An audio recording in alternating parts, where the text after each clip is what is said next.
ఆత్మయందు తీవ్రత గలవారి ప్రభువుని ఏం చేయాలంట? సేవించుడి. కాబట్టి మనం గడిచిన 2 వారాలు మరి ఆసక్తిని గురించి మనం చూడగలిగాము. మరి ఒకటి, దేని పట్ల మనకు ఆసక్తి ఉండాలా? దేవుని మందిరం, దేవుని యొక్క మందిరము పట్ల ఏమి ఉండాలంట? ఆసక్తి ఉండాలి. రెండవది, దేని పట్ల మనకు ఆసక్తి ఉండాలి చెప్పుకున్నాం మనం? ఆయన వాక్యము పట్ల ఏముండాలంట? ఆసక్తి ఉండాలి మనం తెలియజేస్తున్నట్టు. కాబట్టి ఇంకా 3 మాటలు ఉన్నాయి ఆసక్తుల గురించి. ఎందుకంటే ఆ రోజు ఆసక్తి గురించి ఒక వర్తమానంలో 5 మాటలు ఉంటాయి కాబట్టి 2 మాటలు చూస్తాం. ఇంకా 3 మాటలు ఉన్నాయి. ఆ 3 మాటలు దేవుడి చిత్తమైతే మరి ఈ వారం చూద్దాం. లేకపోతే ఈ వారం అవి ఆ 3 మాటలు కంప్లీట్ అయినా కాకపోయినా వచ్చే వారం మరొక వర్తమానంగా మనం వెళ్దాం. చూడండి, ఇక్కడ రోమపత్రిక 12:11 రాయబడిన మాట ఒకసారి చదివి మనం ముందుకు. చూడండి, ఆసక్తి విషయంలో మాన్యులు కాక ఆత్మయందు తీవ్రత కలిగి ప్రభువుని ఏం చేయాలంట? సేవించుడి అని రాయబడింది. కాబట్టి ప్రియమైన వారు, మరి 3వ మాటగా మనము దేని గురించి చూద్దాము అంటే, దేని గురించి మనము ఆసక్తి కలిగి ఉండాలంటే వాక్యంలో ఒక మాట రాయబడింది మనం చూద్దాం రండి. మరి అపోస్తుడైన పేతురు లేకపోతే పౌలు గారు రాసినటువంటి కొరింథీయులకు రాసిన మొదటి పత్రిక 15వ అధ్యాయము 58వ వచనం చదువు. కాగా నా ప్రియ సహోదరులారా, మీ ప్రయాసము గమనించాలి, ప్రభువునందు వ్యర్థము కాదని ఎరిగి స్థిరులను కదలని వారును ప్రభు కార్యాభివృద్ధి యందు ఎప్పటికీ ఏమై ఉండాలంట? ఆసక్తులై ఉండుడి అన్నాడు. కాబట్టి 3వ పదంగా మనం చూసినట్లయితే మనము దేని విషయమై ఆసక్తి కలిగి ఉండాలంటే, ప్రియమైన వారులారా, మరి ప్రభు కార్యాభివృద్ధి యందు అంటే ఆయన కార్యాభివృద్ధి అంటే కార్యం అంటే పని అని అర్థం. కార్యం అంటే ఏంటి? పని అనేది మనం చూస్తాం. ప్రభు కార్యాభివృద్ధి యందు ఎప్పటికీ కూడా మనం ఏమై ఉండాలంట? ఆసక్తిని మనము చూపించేవారు ఉండాలని ప్రభు తెలియజేస్తున్నమాట కదా. చాలా మందిలో మనం ఏం చూస్తామంటే ప్రభు కార్యాభివృద్ధి యందు మనకి ఏముండదు? ఆసక్తి ఉండదు. ఆసక్తి లేని వారిగా ఉంటారు ప్రియమైన వాళ్ళ. ఎందుకు చూడండి, అంటే కార్యాభివృద్ధి యందు ఎప్పటికీ ఆసక్తి లేనటువంటి వారి యొక్క ఆ స్థితి ఏంటి? అసలు వారి గురించి బైబిల్ ఏం సెలవిస్తూ ఉంది చెప్పాలా అంటే, చూడండి, ప్రభు పని చేయనటువంటి వారి గురించి మరి కొన్ని మాటలు ఉన్నాయి. అంటే సామెతల గ్రంథంలో మరి జ్ఞాని అయిన సొలొమోను తెలియజేసే మాట, ఒక మాట సామెతల గ్రంథము 6వ అధ్యాయం చూడండి, 6వ అధ్యాయం 6 నుంచి 9 వరకు మనం చదువుతాం. 6-9 వరకు అంటే ఏంటి అంటే ప్రభు పని చేయడానికి ఇష్టపడినటువంటి వారి గురించి రాయడం. చూడండి, 6వ అధ్యాయం నుంచి సోమరి చీమల యొద్దకు వెళ్ళుము, వాటి నడతలను కనిపెట్టుము. చూడండి, దేవుడు ఏమన్నాడు? మత్తయి 6వ అధ్యాయంలో మీరు ఎవరికంటే శ్రేష్ఠ అన్నాడు. ఇప్పుడు పిచ్చుకలు శ్రేష్టమైనవా లేకపోతే చీమలు శ్రేష్టమైనవా చెప్పాలంటే, ఇప్పుడు చీమ చిన్నదా లేకపోతే పిచ్చుకలు చిన్నయా? చీమలే చిన్నవి కదా. అంటే ఇప్పుడు చీమల కంటే పిచ్చుకలు బెటరా కదా చెప్పాలి. చీమల కంటే పిచ్చుకలు ఏదంట? బెటర్. కానీ ప్రభు ఏమన్నాడు? మీరు పిచ్చుకల కంటే ఎవరంట? శ్రేష్ఠులు అన్నాడు. చూడండి, పిచ్చుకల కంటే శ్రేష్ఠులు అనబడినటువంటి దేవుడే మనం ఇప్పుడు ఎవరితో పోలుస్తున్నాడు? ఆయన చీమల కంటే కూడా ఎంత ఎక్కువ కాదు. ఇక్కడ 6వ వచనంలో రాయబడిన మాట, 6వ వచనం ఏమంటాడు ఆయన? మీరు గమనించాలి జాగ్రత్తగా. చూడండి, సో మరి చీమల యొద్దకు వెళ్ళుము, వాటి నడతలు కనిపెట్టి జ్ఞానము తెచ్చుకొనుము, వాటికి న్యాయాధిపతి లేకున్నను, కై విచారణకర్త లేకున్నను, అధిపతి లేకున్నను. దేవుడు లేరంటే చీమలకి న్యాయాధిపతి ఉన్నాడా చెప్పాలా? రాయబడిన మాట ఎవరండి? న్యాయాధిపతి ఉన్నాడా? వారి పైన విచారణకర్త ఉండాలి. ఇంకా మీకన్నా నేను ఒక సేవకుడు, అవునా కదా? వాడికి లేరు. మీకంటే ఎవరున్నారంట? నేను సేవకుడున్నా. నా తర్వాత ఎవరున్నారంట మీకు చెప్పాలా? దేవుడు కాదు, ఇక్కడ సంకల్పం అందరికంటే దేవుడు ఉంటాడు కదా ఆయన చెప్పాలా? పైన దేవుడు ఉన్నాడు. ఇక గమనించాలి, కొండ మీద దేవుడు ఉన్నారంట? మోషే ఉన్నాడు. కొండకే దేవుడు ఉన్నారంట? 12 మంది ఇశ్రాయేలు ప్రజలు ఉన్నారు. కొండ దిగువ భాగం కింది ఎవరు? ఇశ్రాయేలు ప్రజలు ఉన్నారు. పైన దేవుడు ఉన్నాడు, కొండ మీద మోషే ఉన్నాడు, కొండ కింద ఎవరు ఉన్నారంటే పెద్దలు ఉన్నారు, ఇంకా కిందకి పోతే ఎవరు ఉన్నారంటే ఇశ్రాయేలు ప్రజలు ఉన్నారు. ఇక్కడ చీమలకి న్యాయాధిపతి లేడు, వారి పైన విచారణకర్త కూడా లేనప్పటికీ కూడా ఇప్పుడు ఇవి ఎలా ఉన్నాయంట చూడండి. అంత చక్కగా వాటి గురించి రాజు ఇన్ని చీమలు దొక్కొచ్చేప్పుడు వాటికి కదండి. మనము ఇంటి దగ్గర నుండి మందిరానికి వచ్చే ఆ సమయానికి ఎన్ని చీమలను మనము తొక్కుకుంటూ వచ్చాము మనం చూస్తాం, ఎన్ని చీమలు తొక్కుంటూ వచ్చాము. ఇక్కడ ఆయన మాట మనం చూద్దాం.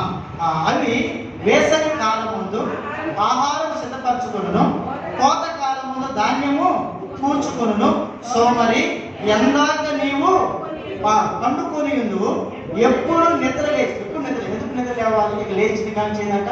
ఇక లెగిస్తే ఏం చేయాలి? ఏం చేయాలమ్మా? లేస్తే పని చేయాలి. అది లేకపోతే ఆయన పండుకోవచ్చు, లేకపోతే పని చెప్పేవారు ఎవరు కాబట్టి లేస్తే ఏంటంట పని చేయాలని చెప్పేసి ఈ సోమరు ఏం చేస్తారంట? పండుకోవడమే, నిద్రపోవటం కదా. అంటే వాళ్ళ గురించి రాసిన మాట. ఇంకొక మాట చూద్దాం, ఇంకా కొన్ని మాటలు చూద్దాం. ఇక్కడే 13:4 సామెతలు 13:4. సామెతలు 13:4. మన సోమరి ఆశపడును కానీ వాని ప్రాణమునికి ఏమీ దొరకదంట. చూడండి, సోమరు అంట ఆశపడతారంట. చూడండి, అంటే అందరూ ఆశపడతారు. ఆశపడిన వారు ఎవరు ఉంటారు? మరి ప్రభు అన్నాడు కదా, ఏమని? ఆశగల ప్రాణముని మరి ఇలా అంటారు. ఆశగల ప్రాణాన్ని నేను తృప్తిపరచిన ప్రభు చెప్పాడు. ఎవరిని చెప్పాల? సోమరులు కాదు, సోమరుల యొక్క ఆశ కాదు, ప్రియమైన వాళ్ళ ఆయన కార్యాభివృద్ధి ఎప్పటికీ కూడా ఎవరైతే ఆసక్తి కలిగి ఉంటారో వారు ఆశించినది వారికి దొరికింది. అందుకని అందరికీ కాదు రాయబడిన మాట అక్కడ. సోమరి ఆశపడును కానీ వారి ప్రాణమునికి ఏమీ దొరకదు, శ్రద్ధ గల వారి ప్రాణము పుష్టిగా ఉండదు. 18వ అధ్యాయం 9వ వచనం. 18వ అధ్యాయం 9వ వచనంలో పనిలో జాగు చేయువాడు నష్టము చేయువానికి ఎవరంటే పనిలో జాబ్ చేయవాడు. పనిలో జాబ్ చేయడం అంటే ఏమి లేదా? వ్యక్తికి ఏమి లేదంట, పని చేయడానికి ఆసక్తి లేదు. పని చేయడానికి ఆసక్తి లేని వారి గురించి మనం చూస్తూ ఉన్నాం. ప్రియమైన వారి అంతకంటే రక్షణ అంటే మనం ఇంకా వర్తమానంలో బాధ. పనిలో జాబు చేయ వారి గురించి మనం చూస్తూ ఉన్నాం. వారికి నష్టమే కానీ ఏ లాభము ఉందంటే ఇంకా ఉంది. ఇప్పుడు సావిత్రి గ్రంథం 24:30 వచ్చిందా?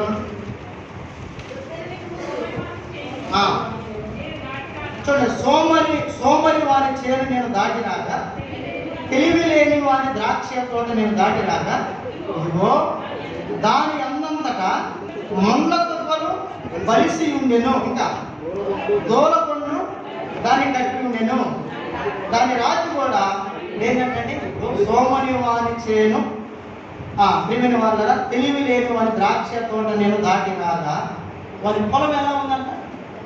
ఆ పొలం అంతా కూడా ఏమి ఉందంటే పిల్లలు చెప్పండి కూడా పిచ్చిపోతుంది. అంటే ఏంటి అర్థము?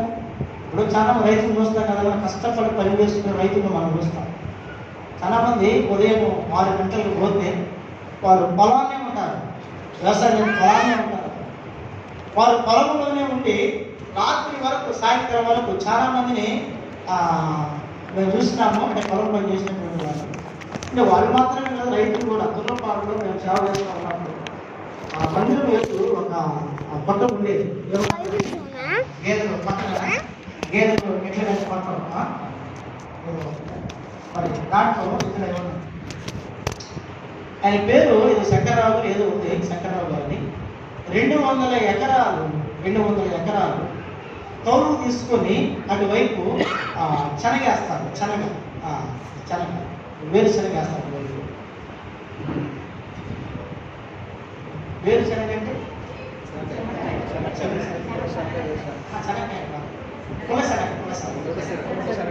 అదే కదా. అంటే పల్లి ఏమో శనగకాయలు కదా, పల్లి అంటే శనగ, వేరుశనగ. అది వేరుశనగ అంట. ఇదే శనగ పుల్లశనగ వేస్తారు. 200 ఎకరాలు కౌలు వేస్తారు. దేవుని వాళ్ళ కుమారుడు దాదాపు నా వయసు ఉన్నది, చిన్నపిల్లలే. మొన్నటి వరకు హైదరాబాద్లో జాబ్ చేస్తా, కరోనా టైంలో అతను జాబ్ రిజైన్ చేసి అది ఎందుకు లేదు ఇంటికి రారా పొలం పని చేసుకోవచ్చు అని చెప్పి మా నాన్న దగ్గరికి వచ్చాను. నేను చూస్తాను అక్కడ ప్రతి రోజు చూస్తాను. అక్కడ తల్లి దాదాపు 80 సంవత్సరాలు ఉన్నాయి, వాళ్ళకి 4-5 గేదెలు ఉన్నాయి. ఆమె ఉదయాన్నే 4:30 గంటలకు ప్రతిరోజు వచ్చి పాలు తీసేవారు ప్రతిరోజు. చాలా 80 సంవత్సరాల వయసు. సరే వాళ్ళకి 200 ఎకరం అంటే తోలుకి వేసేవారు పొలిసనగా. ఒక్క వ్యక్తిని కూడా వాళ్ళు కూలికి పెట్టండి.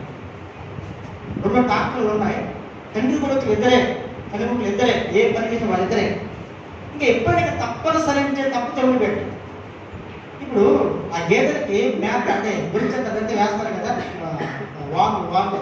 వాళ్ళు వేస్తారు కదా.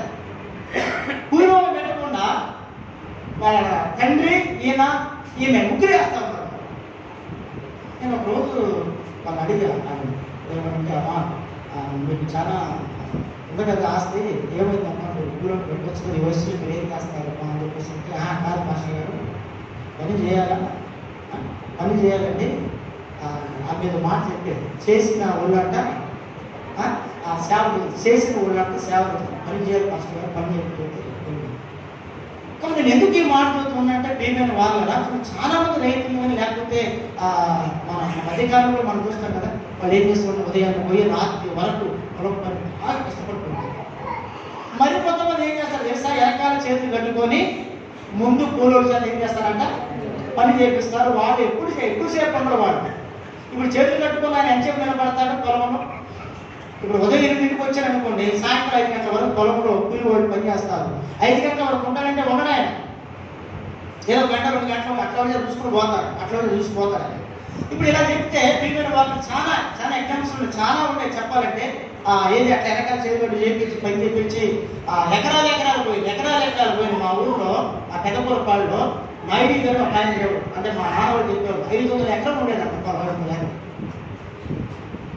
అంటే మేము ముఖ్యం చిన్నప్పుడు 500 ఎకరం పొలము ప్రియమైన వాళ్ళ ఒక నాటికి ఒక 10 ఎకరాలు కూడా పొలం లేదు. 10 ఎకరాలు కూడా పొలం లేదు. నేను చిన్నప్పుడు అంటే షాప్ దిగేటప్పుడు నాయుడు గారు ఆయన ఇంటి దగ్గర ఉంటే అబ్బాయి పిలిస్తే పోయా. ఏంటంటే పిలిస్తే ఒక ₹1-2 ఇచ్చి చార్మినార్ సిగరెట్ కొనుక్కరాని నాకు చెప్పి పంపించింది. తర్వాత నాకు తెలియక ఇంటికి వచ్చి మా నాన్న చూస్తే మా నాన్న అరే అబ్బాయి నాయుడు గారు ఆయన ఒకప్పుడు 5 పొలం ఉంది. మా కుమారుడు ఆ దినాల్లోనే ఏసీ కాలేజీకి కదపూరపడి గుర్రం మీద వచ్చేవాడు. అంటే వాళ్ళు చెప్పిన మాట మాకు తెలియదు సార్. కాబట్టి ఇదంతా మాకు ఎందుకే అంటారు లేదు, ఖచ్చితంగా మనం తెలుసుకోవాలి. అదంతా పోయింది. ఎందుకు వాక్యం ఎవరు రాయబడింది ఏమంటే, సోమని వాని చేతి నేను దాటి రాక, తెలివి లేని వాని ద్రాక్షను దాటి రాక, ఆ పొలములు ఏముందంటే అంత గచ్చ పొదలు ముళ్ళ పొదలు చేసేవారే. ఇంకొక మాట చదువుతాం. సామెతల గ్రంథం 26వ అధ్యాయం 13, 14, 15, 16. సామెతలు సోమరి చూడండి. సోమరి దారిలో సింహం ఉన్నదని, ఆ వీధిలో సింహం ఉన్నదని ఏం చదువుతారంటే సోమరి లేదన్నా అంటే చిన్నపిల్లలు ఏడుస్తూ ఉంటే వారి తల్లిదండ్రులు ఫోన్లో ఈ పాటలు కథలు చిట్టి చిలకమ్మ అమ్మ పుట్టింది తోటకెళ్ళి పనులు తెచ్చేవి ఉంటాయి కదా పాటలు. ఆ పాట నేను ఒక పాట విన్నా. ఆ తల్లి ఏదో మరి బహుశా చిన్నపిల్లలు చేసే పాట ఉంది. అమ్మ కదా అన్న తోటకెళ్ళి కన్నా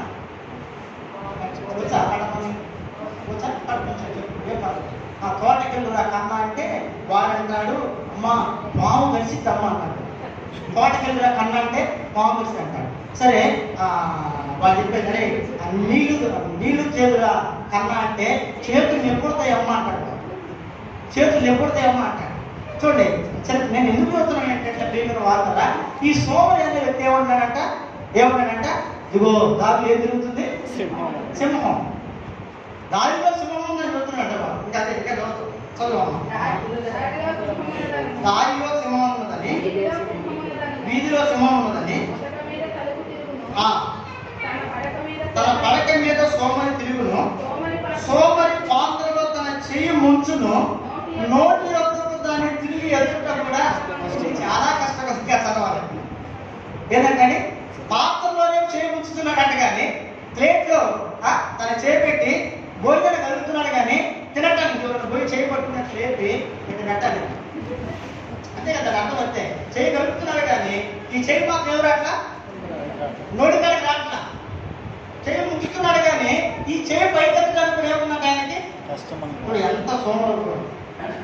అప్పుడు ఏం చేయాలా? ఇంట్లో అంటారు కదా తల్లిదండ్రులు కలిపి కలిపి కలిపి అయ్యా ఇది తిను, అయ్యా అది తిను, ఇది తిను అంటాడు. మా మార్పు ఒక వ్యక్తి ఉండేవాడు. అతను ఎప్పుడు చూసినా నాకు తెలిసి అతని చేతితో భోజనం కలుపుకొని తిన్నటువంటి సందర్భం ఎప్పుడు చూడాలి. ఇప్పుడు కలుపుతున్నా వాళ్ళ అమ్మ వాళ్ళ నాన్న కలుపుతారు. ఇప్పుడు కూడా పెళ్ళయింది నాకంటే 4 సంవత్సరాలు పెద్ద. ఎప్పుడు స్పూన్తో తింటా ఉంటాడు. ఇప్పుడు కూడా అంటే ఆయనకు ఆస్తి ఉంది. దాదాపు ఒక 15 ఎకరాల పొలం ఉంది. అమరావతి ప్రాంతం రాజధాని కదా, ఇప్పుడు ఎకరాలు భూములు అంత ఉంది. సరే పిల్లలు ఎంత ఆస్తి ఉంది. సరే కాబట్టి ఎందుకు చదువుతున్నానంటే ఇప్పుడు సోమరి అంట తన పాత్రలో చేయి ఉంచి ఆ చేయి పైకి తీసుకోవడానికి ఏంటంట అసలు. అప్పుడు ఏం చేయాలంటే ఎవరో ఒకళ్ళు వచ్చి ఆ వ్యక్తికి ఏం చేయాలి? నువ్వు కలుపుకో, నువ్వు చేతితో పట్టుకో, మేము నీ చేతి తీసుకుని ఎక్కడ పెడతామో నీ నోట్లు పెట్టాలి. చూడండి, ఇది సోమరు వారి యొక్క పరిస్థితి. అయితే ప్రభు చెప్తున్నటువంటి మాట ఏంటంటే దేవుని వాళ్ళ ఆసక్తి ఎందు ఏం కాకూడదు, మానవులు కాక ఆత్మ ఏం కలిగి ఉండాలంట? దేవత కలిగి ఉండాలి. ఏదైనా దేవత కలిగి ఉండాలంట. ఇప్పుడు ఆ మాట మనం చూద్దాం రండి. కొరింథీయులకు రాసిన మొదటి పత్రిక దేవుని వాళ్ళ ఆ మాట మనం చూద్దాం. 15వ అధ్యాయం కొరింథీయులకు రాసిన మొదటి పత్రిక 15వ అధ్యాయం. కాగా నా ప్రియ సహోదరులారా, చూడండి, ఇప్పుడు నువ్వు ప్రభు కొరకు నువ్వు ప్రయాసపడితే, ఆయన పని కొరకు నేను మనం ప్రయాసపడితే అదేం కాదంట? వ్యర్థం కాదు. గమనించాలి. ఒకవేళ నీ కొరకు నా కొరకు మన కొరకు మనము ప్రయాసపడేది అది వ్యర్థమైపోద్దేమో, కానీ ప్రభు కొరకు నువ్వు ప్రయాసపడింది అది ఎన్నటికేం కాదు, అది వ్యర్థం కాదు. అయితే ప్రియమైన వాళ్ళ ఈ సత్యాన్ని ఎరగక చాలా మంది ఏమైపోతున్నారంట? ఆయన కార్యాలయం ఎప్పుడు ఏం కాలేకపోతున్నారు? వారు ఆసక్తిని వారు కనపరచట్లేదు. ఆయన కార్యాభివృద్ధి అని అంటే అర్థం ఏంటి?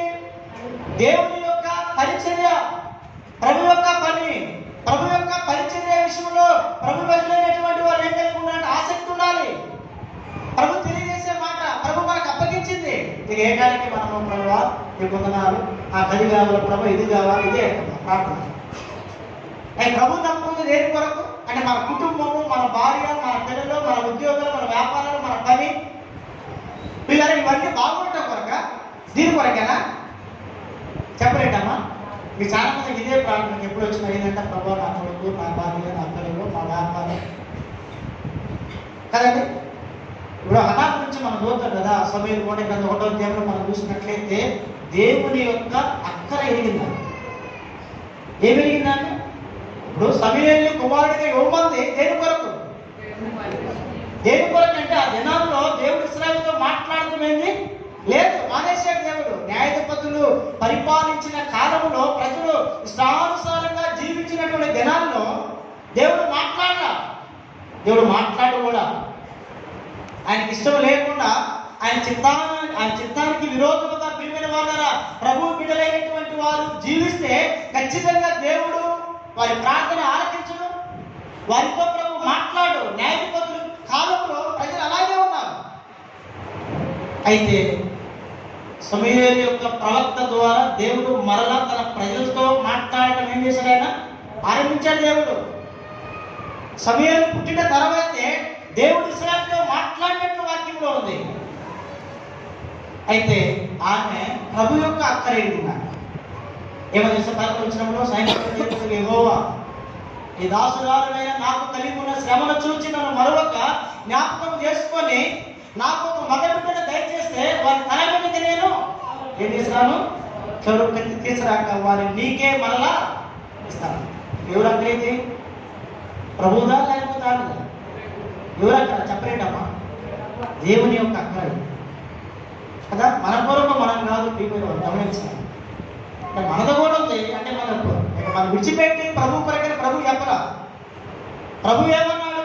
మత్తయి 6:13 మొదట అన్నాడు. ఆయన మొదట ఎందుకన్నాడు? లేకపోతే నా రాజ్యం నా నీతి వెతకనవచ్చుగా. మొదట అనే పదం ఎందుకు ఉపయోగించాడు దేవుడు అంటే మన పనులు కూడా కావాలా. ప్రభు మాట్లాడింది మొదట ఆయన రాజ్యమును ఆయన నీతిని మీరు వెతకండి, తర్వాత మీకేం కావాలో నాకు తెలుసు అన్నమాట. మనం ఏం చేస్తాము చెప్పాలా? మనం ఏం చేస్తామంటే ఆయన వెతకడం ఏమో కానీ మనదే మనం చూసుకోవడమే సాక్షి మాట చెప్పాలి. ఇంకెవరికి వచ్చి సహాయం చేస్తే ఇంకా బాగుంటుంది కదా. మనదే మనం చేసుకోవడానికి చాలక పక్కన హెల్ప్ తీసుకుంటాం, మళ్ళా సహాయం ఆయన నువ్వు కూడా మాకు చేస్తే బాగుంటుంది అంతే కదా. అది నిష్ప్రయోజనమే దేవుడు మనం ప్రభు చెప్పేది. కాబట్టి ఆయన పరిచర్య పట్ల మనకి ఏముండాలంటే ఆసక్తి ఉండాలి. ప్రభు మనకు అప్పగించింది అది. ఏంది ఆసక్తి, ఏంటి పరిచర్య అంటే ఆత్మల సంపాదన. ఏ సంపాదన అంట? ఆత్మల సంపాదన. ఆత్మల సంపాదన ప్రభు తన ప్రజలైనటువంటి వారి మీద పెట్టినటువంటి భారం. నేటి దినాల్లో ఎందుకు ఆత్మను సంపాదించలేకపోతున్నారు? అసలు ఆత్మను సంపాదించలేకపోవడానికి కారణాలు ఉండే వాక్యంలో ఒక వ్యక్తి ఆత్మను ఎలా సంపాదించాలో అది రాయబడింది. ఆత్మను సంపాదించలేకపోవడానికి గల కారణాలు కూడా వాక్యంలో రాయబడి ఉన్నాయి. చూద్దాం ఆ మాటలు. ఆత్మను సంపాదించలేకపోవడానికి గల కారణం ఏంటి? మొదటి రోమీయులకు రాసిన పత్రిక 1వ అధ్యాయము. రోమీయులకు రాసిన పత్రిక 1వ అధ్యాయము లేకపోతే క్షమించండి 9వ అధ్యాయము మొదటి 2 వచనాలు చూడండి. నాకు బహు దుఃఖమును నా హృదయములో మానని వేదనయు కలవు, క్రీస్తు నందు నిజమే చెప్పుచున్నాను, అబద్ధమాడుట లేదు. మీరు గమనించాల. నాకు బహు దుఃఖము నా హృదయములో మానని వేదన కలవు, క్రీస్తు నందు నిజమే చెప్పుచున్నాను, అబద్ధమాడుట లేదు అని రాయబడి. దేని కొరకు ఇది? ఎందుకు ఆయనకి దుఃఖం కలుగుతుంది చెప్పాల? ఆయన హృదయం ఎందుకు వేదంతో ఉంది? దేవుని వల్ల దేని కొరకు ఇదంతా అంటే అతనిలో భారం ఉంది. దేని కొరకు? ఆత్మల సంపాదన పట్ల పౌలు గారికి ఏముందంట? భారం ఉంది, హృదయంలో వేదన ఉంది. అందుకే 10వ అధ్యాయము రోమీయులకు రాసిన పత్రిక 10వ అధ్యాయము మొదటి 2 వచనాలు చదవాలి. మొదటి 2 వచనాలు. సహోదరులారా, ఇశ్రాయేలీయులు రక్షణ పొందవలెనని నా హృదయాభిలాషయు వారి విషయమై నేను దేవునికి చేయు ప్రార్థనయునై ఉన్నవి అన్నాడు. అంటే ఈ భారం దేని కొరకు? ఈ హృదయంలో వేదన దేని కొరకు? భారం దేని కొరకు? వేదన దేని కొరకు అంటే ఇశ్రాయేలీయులు అందరూ ఏం పొందడానికి? రక్షణ పొందాలి. అంటే ఏంటంట? ఆత్మలో రక్షణ పొందాలి. దాని కొరకు పౌలు ఏం పడుతున్నాడు? భారంతో ఉన్నాడు. ఈనాడు ఆత్మలను సంపాదించలేకపోవడానికి గల కారణం ఏంటంటే మొదటి తలంపు ప్రేమిక వాదన భారము లేకుండా. మనుషులు ఏమి లేదంటే భారం లేదు. అసలు మా మా మా మా యజమాను మా పిల్లల సంగతే లేకపోతే ఇంకా బయట సంగతి మేమే విషయం అంటారు మళ్ళా మళ్ళా అంటారు కదా. నిజమా కదండి? అసలు మా మా భర్తకే రక్షణ లేదు, మా పిల్లలకే రక్షణ లేదు, అసలు బయట పరిస్థితి ఏంటి అంటారు. కానీ పౌల్లో ఏముందంట? వేదన ఉంది, పౌల్లో భారం ఉంది. దేనికి? ఒక ఆత్మ నశించి నరకానికి కూడా దేవునికి ఇష్టం లేదు. ఇది వాస్తవా కదా? బైబిల్ చెప్తున్న మాట నిజమా కదా? రక్షణ లేకపోతే అందుకే కదా అది హెబ్రీ 2:3 అంటే కదా, ఇంత గొప్ప రక్షణను నీవు నిర్లక్ష్యం చేసిన ఎలాగో నీవు తప్పించుకోదు అంటే ఏంటి అర్థము? దేని నుండి తప్పించుకోలేవు? దేని నుండి అంట? దేని నుండి సిస్టర్? నరకం నుండి. దేని నుండి? నరకం. మరి నరకం నుండి తప్పించుకోకపోతే ప్రేమిన వాళ్ళు కదా గమనించాలి. ఇక్కడ మనం ఎంత అన్యాయంగా ఉంటాము. కుటుంబము ఎంత సంతోషంగా ఆనందంగా ఉంటారు కుటుంబం. పిల్లలకి బాగుండకపోయినా, భర్తకి బాగోకపోయినా, లేదా భార్యకి బాగోకపోయినా ఇలా చెప్పండి ఎంతో విలువలు ఆడిపోతుంది. నిజమా కదా? భార్యకి బాగోకపోతే భర్త తన కాలు చేయాలి, లేకపోతే జీవితంలో హాస్పిటల్ చేసుకుపోయేదాక ఆయన నిద్ర పోలేదు కదా. నేను జ్వరం వచ్చినా, కడుపు నొప్పి వచ్చినా, కాలు నొప్పి, తలనొప్పి వచ్చినా అది అంతవరకు.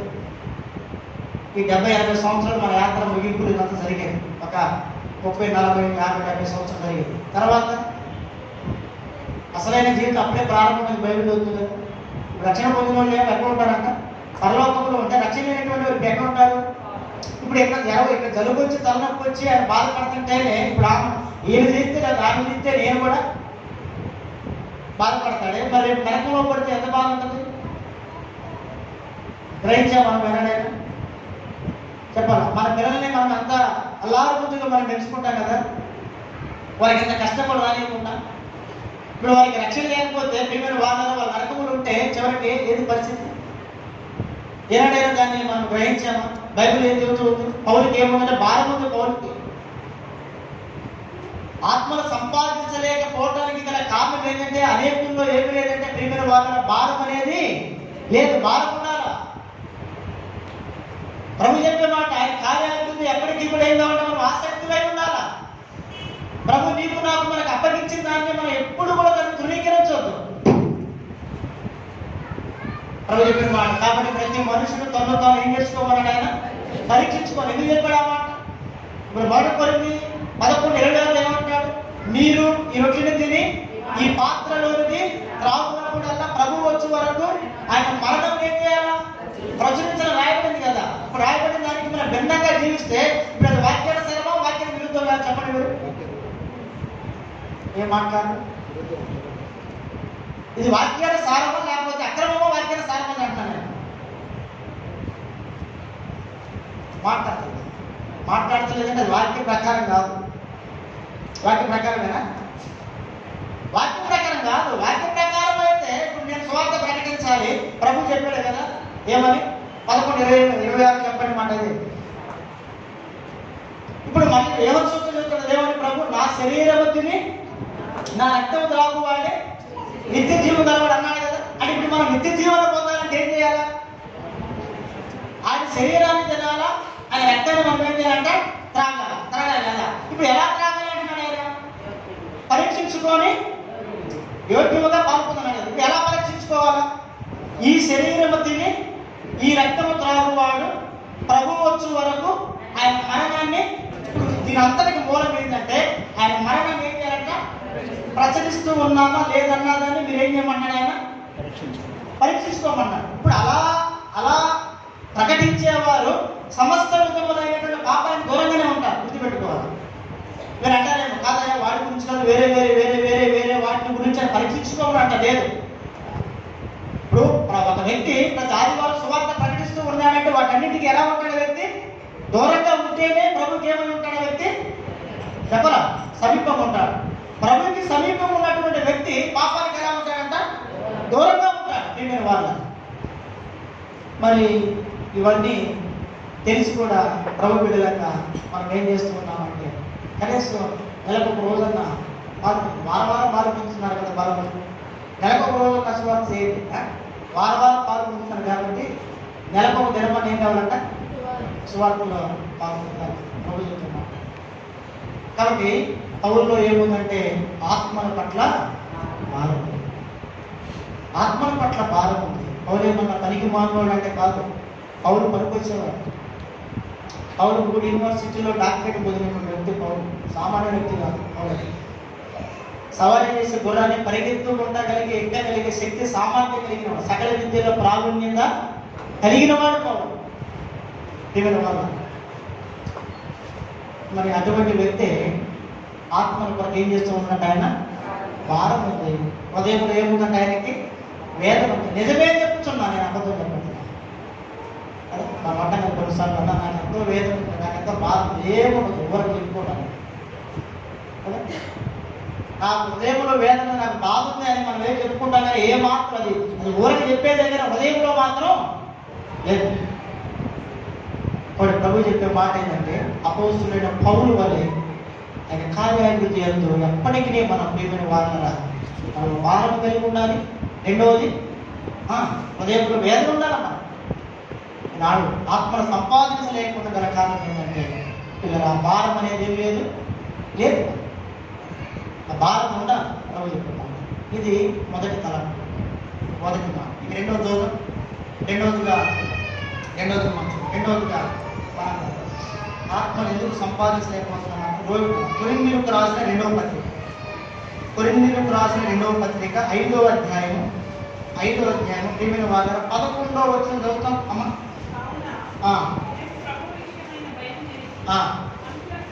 మీరు గమనించాలి, కావున మేము ప్రభువు విషయమైన భయము నెరిగి మనుషులను ఏం చేస్తూ ఉన్నాము?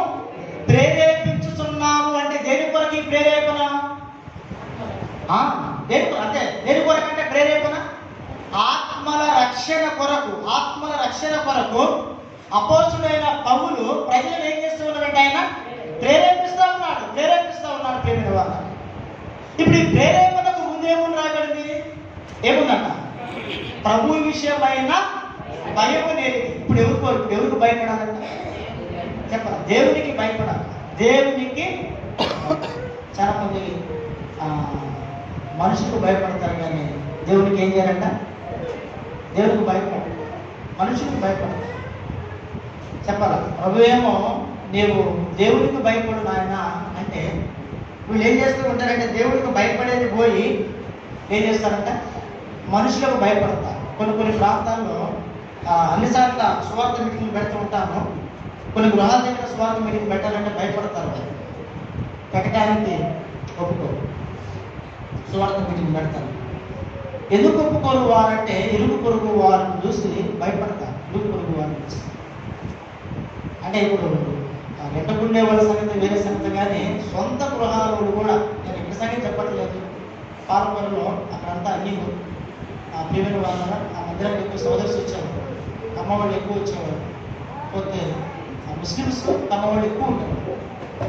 అయితే మరి కొంతమంది అంటే సోదర్స్లో చాలామంది వాళ్ళు, కొంతమంది అయితే భయపడి వాళ్ళ ఇంటి దగ్గర సువార్త మీటింగ్ పెట్టాలంటే భయపడి అన్నాను, ఎందుకు అంత భయం అవుతుంది, ప్రభువుకు భయపడాలి.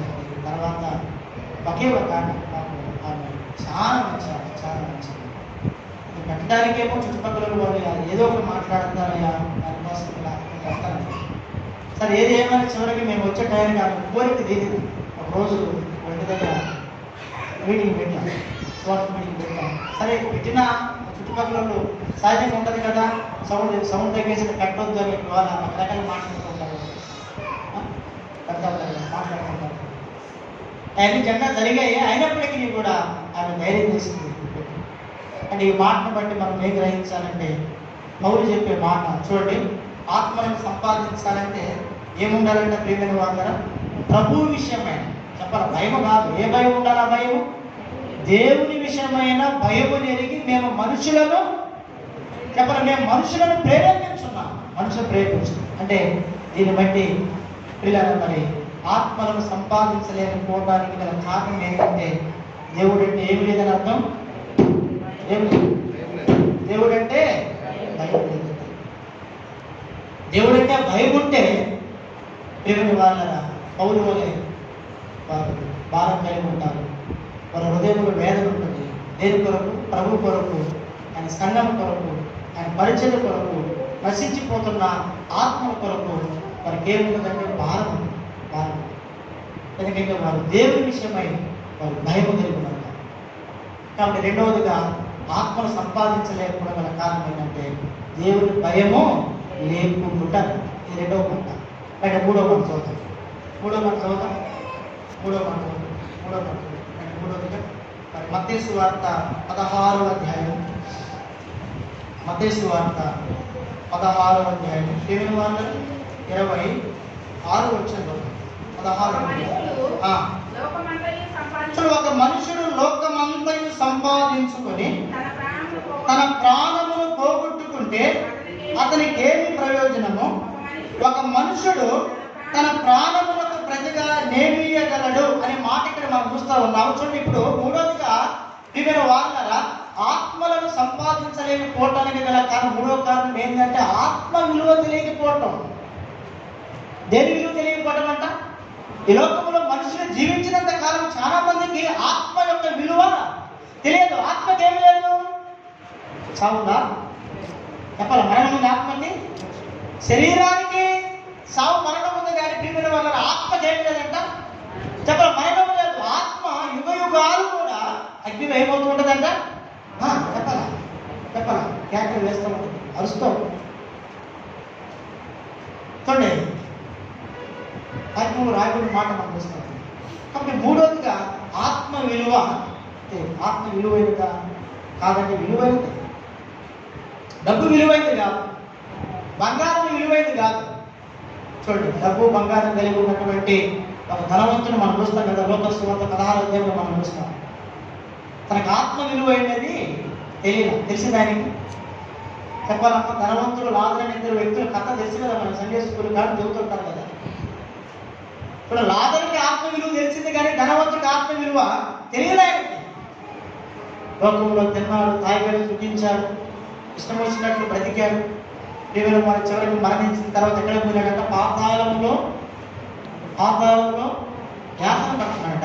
యాతన పడతాడు. ఎందుకు అలా జరిగిందంటే భూలోకంలో తన ఆత్మ విలువను తను తెలుసుకోలేకపోయాడు. ఆత్మ విలువ ఎరిగినటువంటి లాజరు అయితే ఏమైనాడంటే, ప్రియమైన వాళ్ళరా, ఆయన ప్రభునందు శ్వాసం ఉంచాడు, నమ్ముకున్నాడు, అబ్రహాం కుమారుడుగా చేయబడ్డాడు. ఈయన కూడా అబ్రహాం కుమారుడే. అంటే అబ్రహాము తెలుసు, ఈయనకి కుమారుడు కానీ అబ్రహాము తెలుసు, ధర్మశాస్త్రం తెలుసు, అబ్రహాము తెలుసు. అబ్రహాము తెలియకపోతే నా తండ్రి అయినా అబ్రహాము పిలుస్తాడా? అబ్రహాం అంటే తెలుసు ఆయనకి, నా తండ్రి అయిన అబ్రహాం అన్నాడు. కానీ తన ఆత్మను గురించి ప్రియమైన వాళ్ళరా ఆయన దాని విలువ తెలుసుకోలేకపోయాడు. ఈనాడు ప్రభు బిడ్డలైన వాళ్ళు చాలా మంది ఆత్మ విలువ తెలియట్లా. ఆత్మ ఎంత విలువైనది కాకపోతే 2000 దురాత్మలు పట్టినటువంటి సేనలో ఏమున్నాయి చెప్పాల? 2000 దయ్యాలుంటే ఈ 2000 దయ్యాలు ఎక్కడ పంపించినాడు ఆయన? ఎన్ని పందులు ఉంటాయి చెప్పాలా? 2000 పందులు అంతే కదమ్మా. 2000 పందులు, 2000 పందులు అంటే ఇప్పుడు లెక్క ప్రకారం వేసుకుంటే ఒక్కొక్క పంది ఎంత కలిగి ఉంటుంది? ఏమి మాట్లాడవుతారు చెప్పాలా? ఎంత ఉంటుంది? సింపుల్ మనం అనుకుందాం అంటే అది పందుల మీద వాళ్ళకి తెలుసు అనుకో, దాన్ని పోసేవాళ్ళు అబ్బాయిలు తినేవాళ్ళు పందులు దాన్ని గాలి ఒక 5000 వేసుకున్నాం. 2000 ఇంటూ 5000 ఎంత అవుతాయి? అప్పుడు ఎన్ని డబ్బులు అవుతాయి చెప్పాలి?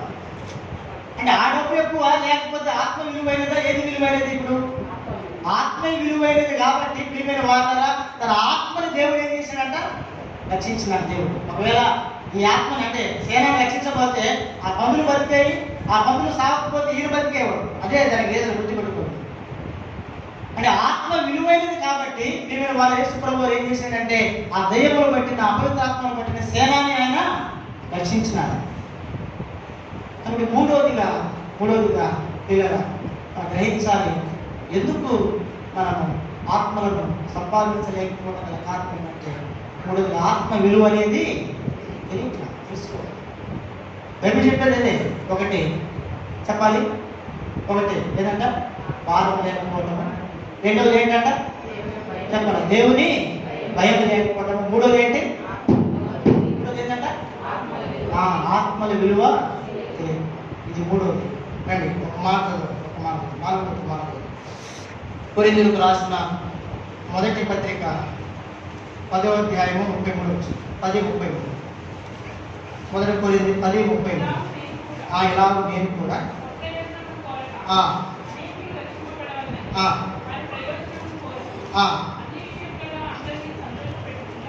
చూడండి ఇక్కడ రాయబడిన మాట ఏంటంట, ఏమంటాడు ఆయన? ఇలాగూ నేను కూడా స్వప్రయోజనము కోరువాడు. అర్థం ఏంటంటే వెల చెల్లించటం తనకి ఇష్టం లేదని అర్థం. స్వప్రయోజనము కోరువాడు అంటే వెల చెల్లించటం తనకి ఇష్టం లేదు. ఒకవేళ తన స్వప్రయోజనము కోరుకునేవాడైతే ఆత్మను రక్షించేవాడు కాదు. తన స్వప్రయోజనము కోరుకోలేదు కాబట్టి ఆత్మను ఏం చేస్తున్నట్ట పౌలు సంపాదిస్తూ ఉన్నాడని అర్థము. మీరు గమనించాలని స్వప్రయోజనమైన కోరుకోవట్లేదంటే చాలా మంది ఈనాడు ఆత్మ సంపాదించలేకుండా కారణం ఏంటంటే సమయాన్ని వారు వెనక చెల్లించలేకపోతున్నారు ప్రభు కొరకు. కాబట్టి ఎక్కువసేపు మందిరంలో ఉండటానికి కూడా ప్రజలకు ఏం లేదు, ఇష్టం లేదు. ఏదైనా అంటే ఒకటికి క్లోజ్ చేయాలా, ఒకటికి రైట్ టైం అయితే ఒకటి క్లోజ్ చేయాలా, 10 నుంచి 1 క్లోజ్ చేయాలా. ఒక అర్ధగంట ఎక్కువ అయిందంటే, ఒక 2 అయిందంటే ఏమైంది? దేవుని వాక్యమే కదా. అనుకునే వాళ్ళు ఎక్కువైనా తక్కువైనారా చెప్పాలా. ఒక అరగంట లేట్ ఏంటంటే మాత్రము భీమైన వాళ్ళు అంటే నా ముందు అనకపోయినా అంటే నా అంటే నేనంటే నేను కదా సేవకుల ముందు అనకపోయినా పక్కనే అంటారు. ఒక ఆయన సేవకుడు, ఒక ఆయన నేను చెప్పాలి ఆయన పేరు, ఒక ఆయన స్టార్ట్ చేయటమే 10 గంటల కంటే 11 స్టార్ట్ చేస్తారంట. నేను చెప్తున్నాను అన్నమాట. 11 స్టార్ట్ చేస్తే 3 దాకా ఉంచుతాడు. 3 గంటల దాకా అసలు ఎవరు మాట మాకు భూస్థాపన అయితే నిన్న ఊరు భూస్థాపన అయితే దీపం వాళ్ళ అయ్యా 9 గంటలకే మీరు వచ్చి వాక్యం స్టార్ట్ చేయాలి, మీరు 11 గంటలకి మనం బయట రోడ్డు పోవాలా అని చెప్తే ఎవరు అక్కడ చనిపోయినటువంటి తండ్రి ఆయన కుమారు చెబితే ఆ సేవకుడు ఎప్పుడు వచ్చాడంటే ప్రేమిన వాళ్ళ 1కి వచ్చాడు. 1కి నేను అడిగితే 1కి వచ్చాడు ఇదేదన్నా అంటే ఆయన ఎప్పుడు మాట్లాడితే ఏ కాదు, ఆయన ఎప్పుడు వెళ్తానన్నా, ఆయన ఎప్పుడు వెళ్తే ఏ రోజు కూడా టయానికి ఆరంభించారు. 7:30కి మీటింగ్ అంటే 9కి స్టార్ట్ చేస్తారంట. 7:30 మీటింగ్ అంటే చూడండి, అంటే 9 గంటలకు ఆరంభించమంటే 1:30కి వచ్చాడు ఆయన. 1:30కి వచ్చాడు అనేది ఎక్కడ కాదన్నా ఎప్పుడు అంతే అయినా లేట్ అయితే బాగా. ఇప్పుడు ఆయన గురించి ఏంటంటే ఒక సంఘం చేస్తే వాళ్ళు చెప్పిన మాట్లాడాయా ఏం లేదు, మేమందరం ముస్లింలని ఏదో మా విసిగిచ్చాడు చెప్పి టైం అంతా తింటున్నారు. గుడి కాకుండా మేము ట్రాన్స్ఫర్ పెట్టాము అని చెప్పేసి. ఎందుకు మార్చారు ఏంటంటే చెప్పి ఇసుగు పుట్టేది మాకు 3 గంటల దాకా చెప్పేవాడు, మేము ట్రాన్స్ఫర్ పెట్టాము అని చెప్పేసి. అంటే మరీ అంత ఓవరంటే అది కష్టమే, కానీ కనీసం ఒక 20 నిమిషాలు, ఒక 15 నిమిషాలు, అర్ధగంట అయినా కానీ ఎక్కువ మంది ఏం చేయాలంటే మందిలో కూర్చోడానికి ఆయన మాట దగ్గర నేను నా స్వప్రయోజనము కోరుకోలేదండి. ఎవరంట? పౌలు. అనేకుల కొరకు ప్రియమైన వాళ్ళ ఆయన తను వేళ చెల్లించుకున్నట్లు వాక్యంలో రాయబడి. ఇప్పుడు మనమైతే ఒక పావు గంట లేట్ అయినా సరే ఏం మాట్లాడుతూ తెలియదు, అదే ఆలస్యం అవుతుంది. అప్పుడే సాగుతుల ముందు మాట్లాడకపోయినా అక్కడ అనుకున్నా అది ఎట్లకంటే సాగు దగ్గర పోతే ఆ మాట మాట్లాడలేదు. ఎవరో ఒక ఉదయం ఉండాలి కదా, చెడ్డోళ్ళు ఉంటారు కదా సంఘంలో చెప్పేవాళ్ళు, చెడ్డలో బయటలు అంటారు వాళ్ళు, ఏం మాట్లాడలేదు. కాబట్టి ఆత్మను సంపాదించలేకుండా కారణం మారు లేదంటే ఎలా చెల్లించటమో ఇష్టం. ఇది ఆయన కార్యాలయం మనం ఎప్పటికీ ఏమై ఉండాలంట, ఆసక్తిగా ఉండాలి. అప్పుడు మాత్రమే బలంలో మనం పాల్గొనాలి. అది నియమం. అది ఇవన్నీ లేకుండా మనం పాలు పొందితే ఏదో పాలు పొందుతున్నామంటే పాలు పొందుతున్నాము, కానీ ప్రభు కోరిన రీతిలోనైతే మనము ప్రభు కోరిన రీతిలో కానీ ప్రభు చెప్పిన అది 4వ ఈ మాట. ఇది ఎన్నో మాట, ఇది 3వ మాట, 4వ మాట. 4వ మాట ఏ విషయంలో ఆసక్తి 4వ మాట చదివి ప్రార్థన చేస్తాను. ఎందుకంటే వచ్చేవారు వేరే 100 మందిని వెళ్ళాలి మనం, కాబట్టి ఆ మాట 4వ మాట తోడుతారు. 4వ మాట చూడండి, ప్రకటన గ్రంథము 4వ గ్రంథం దేవుని వాక్యం 3వ అధ్యాయం 19 ఏ విషయంలో మనము ఆసక్తి కలిగి ఉండాలి.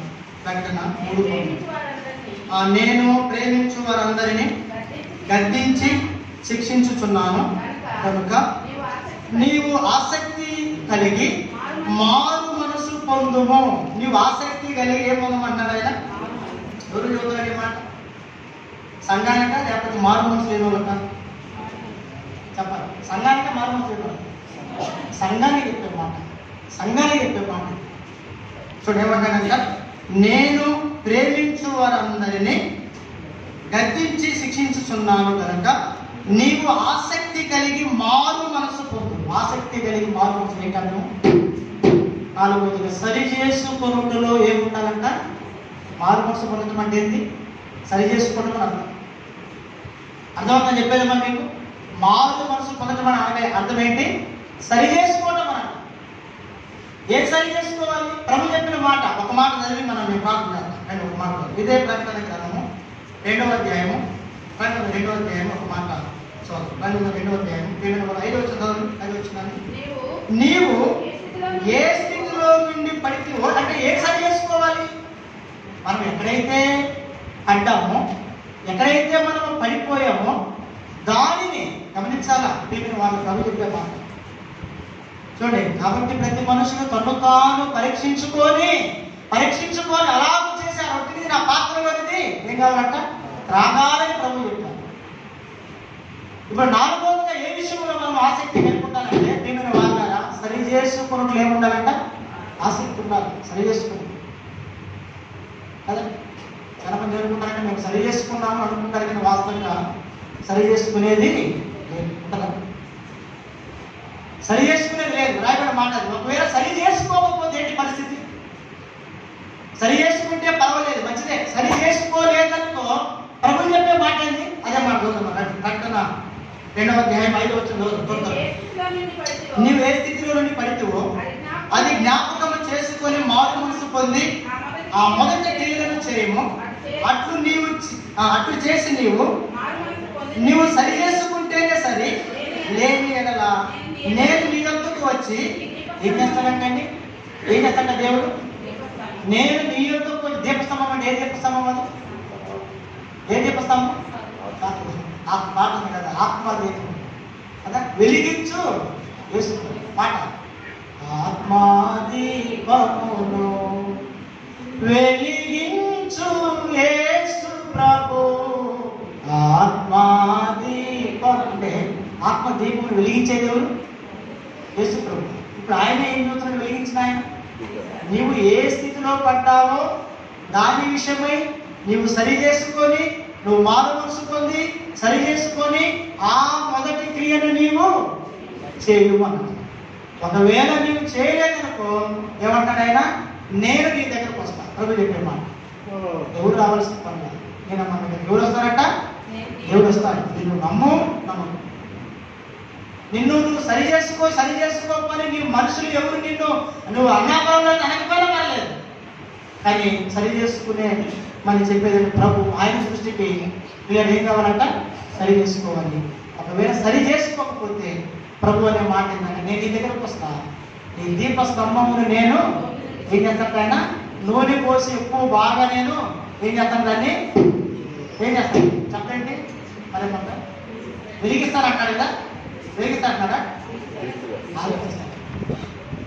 ఏ దీపం మారిపోయింది? ఆత్మదీపం ఆరిపోయింది అనుకో. ఆత్మదీపం ఆరిపోయిన ఏం పనులు లేవు. మనం బాగానే ఉంటాం, ఇబ్బంది లేదు. మనుషులకి మా అందరికి బాగానే ఉంటాం, కానీ ఆత్మ మాత్రము లేదు. అప్పుడు వాక్యం ఒక మాట ఉంది కదా, జీవించుతున్నావన్నా పేరైతే నీకుందా, నీవెవరు పట్ట నీవు మృతుడివే. ఎవరి దృష్టికి మృతుడివి నీవు? ప్రభు దృష్టి అంటే నాకు నేను అనుకుంటా ఏమైనా ప్రభు దృష్టికి నువ్వు బాగానే ఉన్నా, నేను ఆరాధన చేస్తే ప్రార్థన చేస్తున్నా, మందిరానికి కొంచెం అన్ని చేస్తున్నా, సరే నాకు నేను బాగా నేను అనుకుంటా, కానీ వాస్తవంగా ప్రభు దృష్టి నేను ఎవరినంట? ఎవరు తెలుసు? నేనేం చేయలేదు, నేను సరి చేసుకోను. ప్రభు చెప్పినాడు ఏమంటాడు? నువ్వు సరి చేసుకో అంటే మానవుడు పడిపోతాడు. పడిపోవడం అర్థం కాదు, ఖచ్చితంగా పడిపోతాడు. బైబిల్లో పడిపోనటువంటి వారు లేరు. దానికి ముందు నీతి మంతుడు 7 సార్లు పడిన ఏదంట? తిరిగి లేచు చేస్తాడు. అయితే సరి చేసుకుంటూ ఏముండాలి? ఆసక్తి ఉండాలి. అప్పుడే ప్రభు బిడ్డలంతా ఆయన శరీర రక్త మాంసములను మనము పాలు భాగస్వామి వాటిని దూరం అవుతాం. మనము ఏం కాలేమంట చెప్పండి? అరువులం కాదు. ఇప్పుడు చెప్పండి, ఒకటి ఏ విషయంలో ఆసక్తి ఉండాలి? దేవుని మందిరము పట్ల ఆసక్తి ఉండాలి. రెండవది ఏంటంట? ఆయన వాక్యము పట్ల ఏముండాలంట? ఆసక్తి ఉండాలి. మూడవది దేని పట్ల ఆసక్తి ఉండాలంట? ఆయన కార్యాలయం అనగా ఏంటి? దేవుని పరిచర్య పట్ల ఆత్మల పట్ల ఏముండాలంట? ఆసక్తి ఉండాలి. నాలుగోదిగా దేని పట్ల ఆసక్తి ఉండాలంట? మనలను మనము పరీక్షించుకొని సరి చేసుకునే విషయంలో ఏముండాలంట? ఆసక్తి.